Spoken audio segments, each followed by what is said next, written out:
Hello, this is David from DN Cognitive Counseling, and this is going to be a little bit different than I normally do. I was looking around the internet for different information that's been out there for parenting, and I came across something that I felt that I'm compelled to have a conversation about.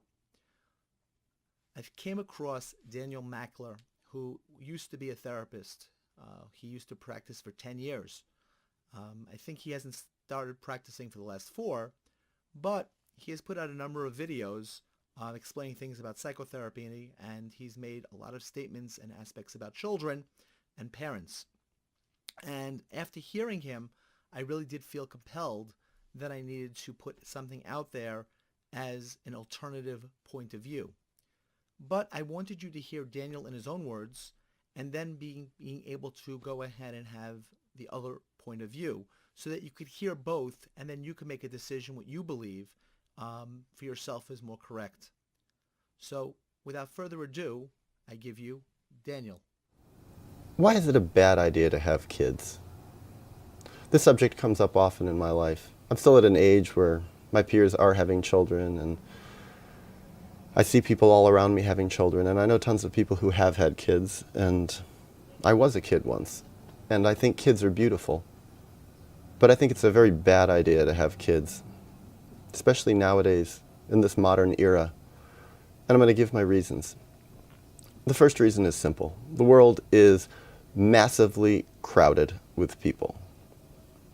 Part of what I've been doing the last 5 years, and I did it a lot when I was in my early 20s too, was travel all around the world. I've never been to South America, but I've been to every other continent.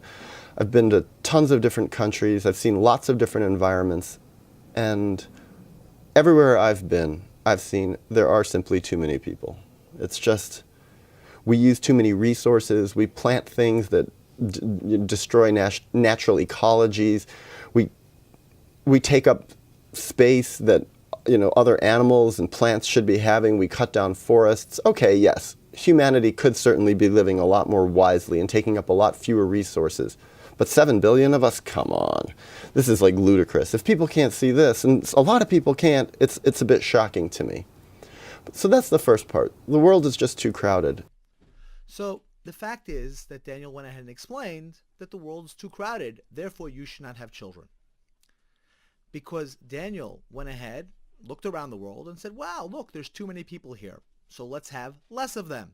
And by you not having children, we will take care of that problem.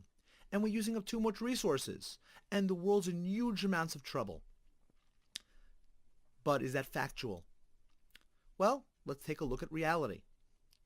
Here is a clip from a newspaper explaining about the problem of world underpopulation and the fact that we're not going ahead and having children like we're supposed to.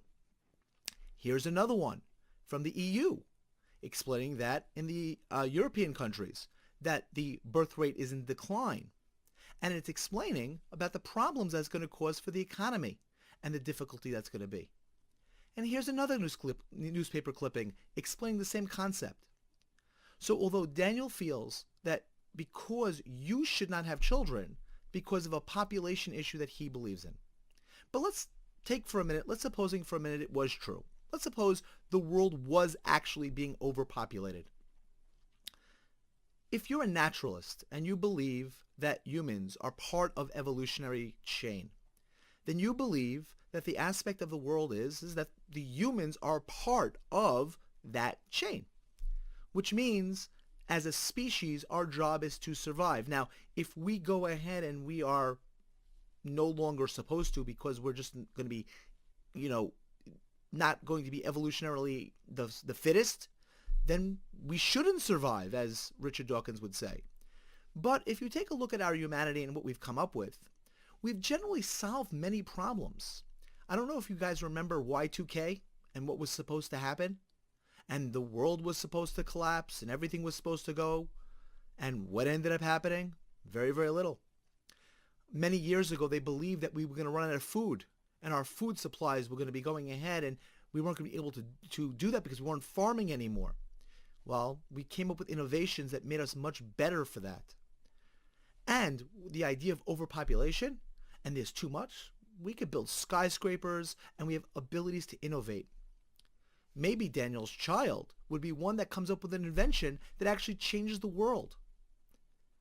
The idea of saying to people don't have children because there are going to be problems is really not a good argument. It's actually going ahead and saying to people, you shouldn't do something because of a macro issue. And that's not right. You want to say that there are going to be problems? Well, let's see when there are, and we will deal with them, as we always have. And I think we always will. We've been very good as a species dealing with many of our problems. I remember in the 1970s that the New York Times came out with an article. Actually, it was not an article. It was actually on the front cover about the fact that we were all going to die from global cooling.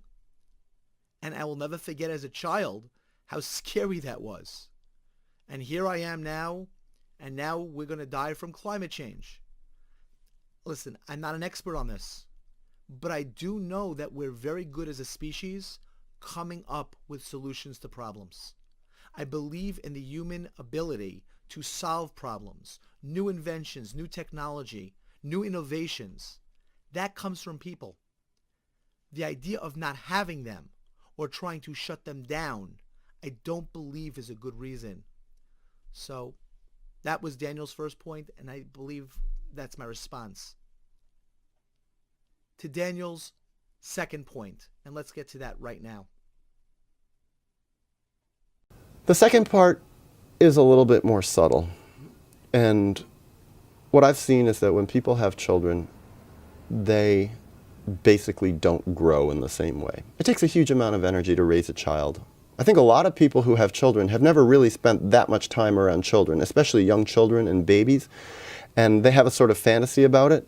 And one of the first things that I see is when people have children, their growth process goes. They're working on their own childhoods and they're resolving their traumas and they're grieving. Takes a nosedive. And yes, I know a lot of parents who say having children helped me really understand my childhood better and help me get in touch with a lot of stuff and be a stronger person. But to me, that's not fair. Why should having a child provoke that? That's like using a kid for something that a person really should be doing internally motivated from within themselves, not because of a relationship. So the main thing is that when I see people have children, their growth process is largely stunted. And I think the ultimate time to really do inner healing is when we are alone, when we're single, when we're spending a lot of time with ourselves and really getting in touch with our feelings, not being obliged and responsible to other people, and not having to devote so much of our mental and physical energy to someone else. Also, you can sleep a lot better when you don't have kids. There's a lot of things that really improve the growth process for someone who really wants to do the deep inner work. So Daniel's second reason why you should not have a child is that you don't grow. I don't have words to say how vehemently I disagree with this. In fact, Daniel says that the only way to grow is to grow as an individual and only work on yourself. It goes against the entire idea of family systems theory.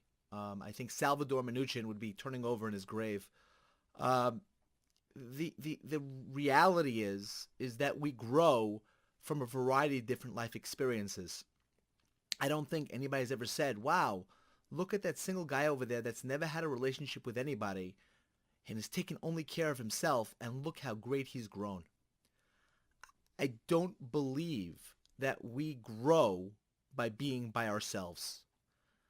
He talks about the idea that people go ahead and grow emotionally by being alone.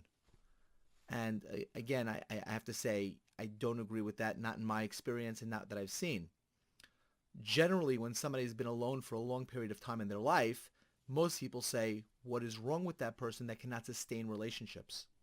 One of the aspects of being healthy is being able to sustain healthy relationships. I also have to take exception with the idea that people learn from their children and they learn about themselves when they have children, which is true. That's not utilizing a child for that. That's just a statement of fact that when you go through the experience of being a parent, that there's aspects that you learn. You're not having the child to go ahead and selfishly learn. The mindset that happens is not the reason why you have the child. So that's just a byproduct. Like the byproduct of loving your spouse creates you to become more giving. You don't go, well, I'm becoming more giving, therefore my spouse is inciting it, therefore it's a selfish aspect to them. It's a false argument. The aspect that you get more sleep not being a parent? Yeah, you get more sleep. You have more money. You get to take care of yourself that much more. Did you ever look up the word narcissist? When you are only focused on yourself and you don't care about anybody else or give in to anybody else, that is the definition. You're self-centered. Children, besides being something that helps you to grow and to learn, but that's not the reason to have them, but they give you something else also, and that is immortality. You see, again, if you believe in the idea of the naturalist aspect of society, you want your genes to be passed on to the next generation. And that's actually supposed to be an inborn desire for your mortality because that's how we're created. Little dogs want to go and have more dogs. Bees go ahead and want to create more bees. Ants create more ants. And human beings should have a desire to create more human beings. And that's a normal, healthy idea of our psyches. And to tell people that they shouldn't want that or have that is, again, problematic. But I do understand that if you feel that you're not growing as a person, or you feel that you don't have much to give, those things become problematic. But one of the things that happen when you get involved in a relationship and you have to care about somebody else's feelings and what their desires are, that also helps you to grow. And the fact remains, that is what we're supposed to be doing when we go ahead and raise our children for that next generation, to help them to become adaptive members of society so that we can go ahead and live on. We talked about a little bit earlier about the population issue.